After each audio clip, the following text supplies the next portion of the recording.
A lot of the new armor from this season is freaking amazing, and the new dungeon armor for Ghost of the Deep is no exception. This thing is a work of art. And now that you guys have had plenty of time to farm this armor for yourself, I wanted to have myself a fashion show. That way I can show off all the amazing things that you guys have made with it so far. And for those of you that maybe haven't purchased the dungeon, maybe this might help you decide on whether or not you should get it. Before we start this video, if you ever want to be a part of these videos and have your guardian shown off, go ahead and click on that link down below to join my Discord server. We have weekly fashion contests there, and sometimes they end up becoming videos just like the one you're watching now. And with that, we're going to go ahead and kick things off with the 3 winners of the fashion contest that preceded this video. The first place winner was a Titan made by Am Scarpy. If you're looking for a fashion set for the no backup plans ornament, then this is the one to copy. The way that the crystals burst out of the armor in an organic way is amazing. The first place spot was well deserved. Next up, we have this warlock made by Psycho Kozak. This one looks like some sort of Atlantic king or sea warrior. The crazy thing about this set is it looks like it's one full set. Even I thought they had to at least be using 2 pieces of the same set, but in reality, it's all different pieces. This is some real top-notch fashion. Our third place set comes from Shrigma, and this hunter looks out of place, but in a good way. If you would have shown me this set back years ago when I was playing Destiny 1 and told me this was our future, I would have never believed it. It's Dark Souls meets Lovecraftian horror. This hunter looks like it has a story to tell, and I'm here for it. Awesome job, Shrigma. Next up, we have the rest of our entries, and this first one is going to be from one of my mods. His name is Sundere.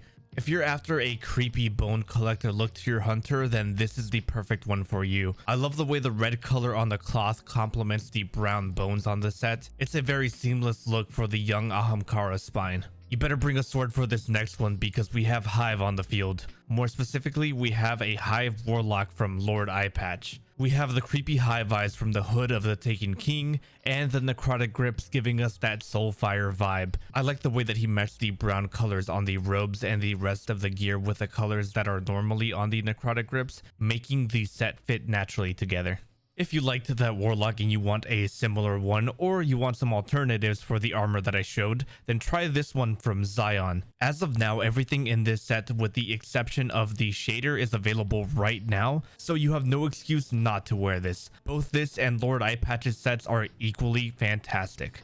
Next up, we have a Titan from Homisuki, and he used the dungeon armor to make some sort of crystallized beast. I've noticed that the combo of the no backup plans ornament and the War Newman's crown is just perfection. I've seen those two used a lot together and it never disappoints. Also, Burgusian Knight is the perfect shader to put on the Taken King armor to match the void crystals on that no backup plan ornament. Good stuff. I went ahead and grabbed a second Titan from Homisuki, and this one looks like a lava monster. Precious Scars is near impossible to get right, but I think they did a great job with this, making the cracks in the ornament look like a bed of lava. It's also one of, if not the only good set that I've seen pull off the mark from the dungeon.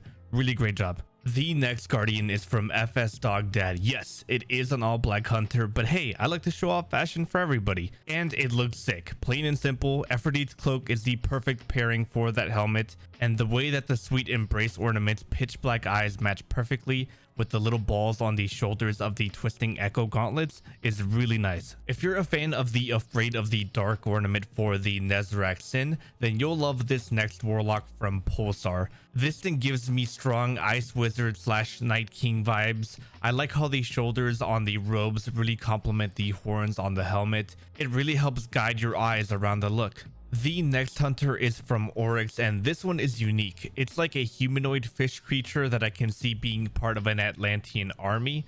I love the colors on this, especially the way that the aqua color from the Seven Sisters shader peeks through the strides of the Taken King, and it's actually giving me some ideas for my own hunter. Before we continue, consider subscribing. You've made it this far into the video, which means you like the fashion, and I have many more videos like this one. For example, the one that we did on Taken fashion. Alright, enough of the aquatic fashion. What else can you do with this set? Well, you can make yourself look like you're a part of the Hidden Swarm from the Red Keep with this set from Monkey Snow. This doesn't even look like a guardian anymore. I can see us fighting this warlock in some sort of boss encounter or something. It was also a nice touch to add the thorn ornament here, and it really helps sell the look. The next hunter is from Hive Beast, and this one is one of those sets that I just love. Despite it using so many different armor pieces, the set just blends together seamlessly.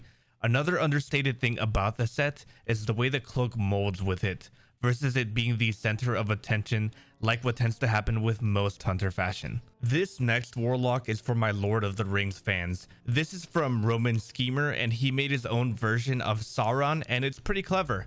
Not only does his armor mimic Sauron's almost perfectly, but I like the way that they pay attention to these small details by matching the pose here in the picture and having the one ring as the bond for the warlock. This next warlock from NSFW Chaos was immediately inspiring to me. The way that the Epialos robes pair with the Taken King hood is just perfection. And whenever I get this armor to finally drop for me, I want to use this pairing for myself. The Corrupting Echo boots are also a very smart pairing with the robes due to the knee pads matching perfectly with the waist belt on the Epialos robes. Don't worry Titans, I haven't forgotten about you just yet. Here we have a good PvP Titan from Delta Echo. Much like the warlock we saw earlier from Pulsar with the Taken King robes, the spiky shoulders on Titans really complement the helm here. Adding to that, the Epialos chest design helps guide your eyes upwards towards the Taken King helm, which I also really like. These are great armor choices, really good job. This warlock from Nibbo Bibbo I know a lot of you guys will like. It looks sinister and has strong antagonist vibes to it. The warlock looks like it was corrupted by the Hive and would fit in well stylistically next to people like Eris Morn or Toland. The Crown of Tempest ornament was also an amazing choice for the set. Good job. Next up we have this Titan from Mouse. This is one of the only Titans that I've seen really rock the aphoatic arms, and it really pulls it off. The combination with the organic looking mark and legs help make the Titan look very creature-like, but at the same time it does really remind me of Bionicles. Not sure why that's the vibe I get from it, I just do. This next hunter comes from one of my mods, Dark Mustang. The hunter looks like a Lich King with a cool crown on top of the cloak of the Taken King. What sets this one apart from other hunters maybe wearing similar armor is the colors. I love the dull greens combined with the chitin and the bones on the armor, making the hunter look ancient and undead. If you like that one, then you'll also like this Titan from Velhearth. It still gives Lich King vibes, but it has more of a sinister twist to it. This armor looks like you pulled it from Dark Souls, Lord of the Rings, or a D&D like game. Bonus points for using the Abeyant Leap exotic, making this not only fashionable, but also very functional. If you liked the Warlock from Psycho Kozak earlier, then you'll love this one from Kuchi Copy. It has strong Atlantean vibes, especially with the inclusion of the ornament for Winterbite and Osteostriga in the pictures. Really good call using the Dendrite robes here with the helm. I love the creativity in the pictures they took also. And last but not least, we have I Am Ace with his warlock using the vestments of the Taken King with the Wing Theorem helmet, which makes a seamless combo in my opinion. The warlock looks like it can be in the same fire team as that Titan I showed you earlier from Velhearth, due to it giving those necromancer vibes. The splash of yellow on the armor also helps it out a lot, keeping the set from looking too dull and instead making it more eye-catching. And just like that, we've reached the end of the video.